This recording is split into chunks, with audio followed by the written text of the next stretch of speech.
Bonjour à tous, voici la correction du problème sur le choix des spécialités en première générale. Le lycée propose 9 spécialités. Vous devez en choisir 3. Les combinaisons sont nombreuses et on se demande combien y a-t-il de combinaisons possibles. Une première méthode est de lister toutes les combinaisons.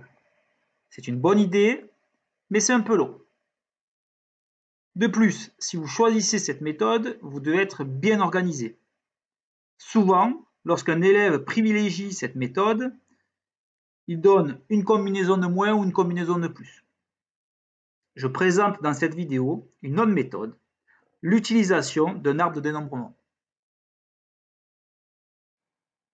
N'hésitez pas à mettre pause dans la vidéo lorsque je pose une question. Étudions les choix que nous avons. On a représenté les 9 spécialités. Et on va commencer par choisir notre première spécialité. J'ai 9 choix possibles. Supposons que l'on choisisse sciences de l'ingénieur comme premier choix. Ensuite, je vais devoir choisir ma deuxième spécialité. Mais j'ai déjà choisi sciences de l'ingénieur. Donc, je n'ai plus, pour ma deuxième spécialité, que 8 choix. De même, si nous choisissons en premier la spécialité mathématiques, nous devrons choisir pour notre deuxième spécialité parmi 8 spécialités, autres que mathématiques, puisque je ne pourrai pas choisir mathématiques en premier et mathématiques en deuxième. Voici les 8 choix possibles lorsque j'ai choisi la spécialité mathématique en premier. Alors ici, je n'ai pas pu représenter l'arbre en entier. Il est beaucoup trop grand. Pourquoi? Si j'avais choisi histoire, géographie, géopolitique et sciences politiques en premier, j'aurais de nouveau 8 choix pour ma deuxième spécialité. Donc là, il y a 8 branches issues de ce sommet. Pareil, ici, de nouveau 8 branches. De nouveau 8 branches, de nouveau 8 branches. Là, j'ai représenté les 8 branches, et ainsi de suite, 8 branches, 8 branches, 8 branches, 8 branches. L'arbre est trop grand pour pouvoir être représenté. Il vous faut donc faire un effort d'imagination. J'ai seulement représenté l'arbre lorsque j'ai choisi maths en premier. Supposons maintenant que mon deuxième choix de spécialité est NSI.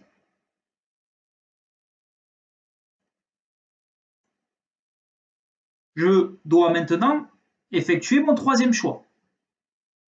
J'ai déjà choisi maths et j'ai déjà choisi NSI. Il ne me reste plus qu'à choisir parmi 7 spécialités, autres que maths et NSI. Ici, j'ai représenté les 7 spécialités que nous pouvons choisir en troisième choix, lorsque mon premier choix a été mathématiques et mon deuxième choix NSI. Je n'ai pas pu compléter l'arbre dans sa totalité. Il est beaucoup trop grand, c'est comme je l'ai déjà fait remarquer précédemment. Mais si vous aviez choisi SVT en deuxième spécialité, ici, vous avez 7 branches qui sont issues de ce sommet. Pareil, si vous aviez choisi physique-chimie en deuxième spécialité, vous avez de nouveau 7 choix pour la troisième spécialité. Et donc ici, il y a 7 branches issues de ce sommet, etc. L'arbre est immense. J'espère que vous l'imaginez dans sa globalité, parce que maintenant, on va se demander, cet arbre est composé de combien de chemins? Comptons le nombre de chemins. Dans un premier temps, je dois choisir parmi 9 spécialités. Une fois que j'ai choisi ma première spécialité, je dois choisir parmi 8 spécialités pour mon deuxième choix.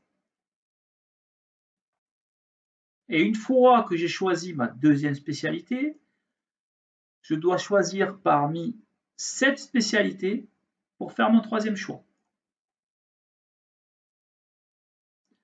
Mon arbre est donc composé de 9 x 8 x 7 chemins. 9 fois 8, 72, fois 7, 504. Mon arbre est donc composé de 504 chemins. Mais attention, il n'y a pas 504 combinaisons possibles. Pourquoi? Car il y a des chemins qui représentent la même combinaison. Par exemple, si nous choisissons maths en premier, NSI en deuxième et langue, littérature et culture étrangère en troisième, il y a plusieurs chemins dans l'arbre qui représentent la même combinaison.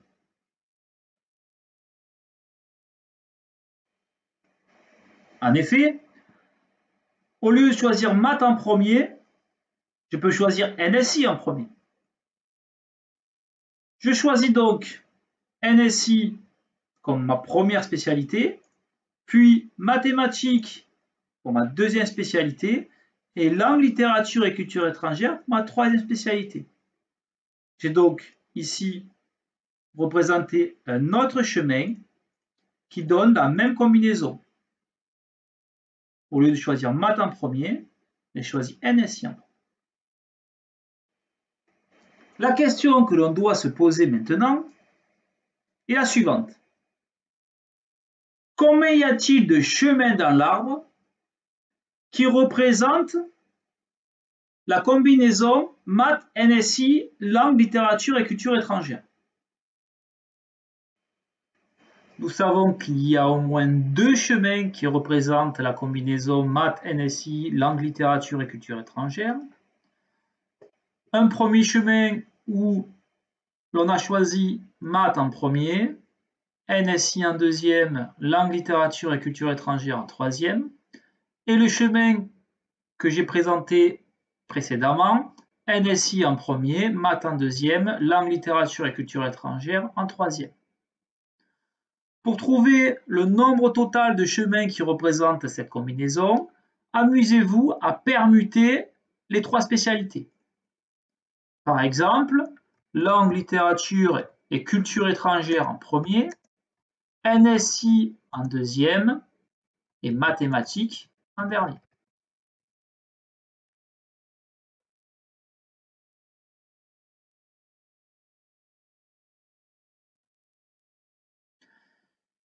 Il y a au total 6 chemins qui représentent cette combinaison. Les voici. Quels que soient mes choix de spécialité dans l'arbre, il y a 6 chemins qui représentent ma combinaison. Par exemple, la combinaison physique-chimie, mathématiques et sciences de l'ingénieur est représentée dans l'arbre par 6 chemins. Il y a 504 chemins dans l'arbre.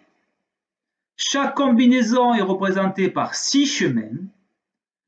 504 divisé par 6 est égal à 84. Il y a donc 84 combinaisons possibles. Le problème est maintenant terminé. Si vous le souhaitez, vous pouvez calculer le nombre de combinaisons possibles si un lycée propose 8 spécialités ou 7 spécialités. Et je tiens à ajouter que si vous choisissez la spécialité mathématique en terminale, vous résoudrez d'autres problèmes de combinatoire et vous étudierez des méthodes qui permettront de résoudre ce type de problème de façon plus efficace. Merci et à bientôt.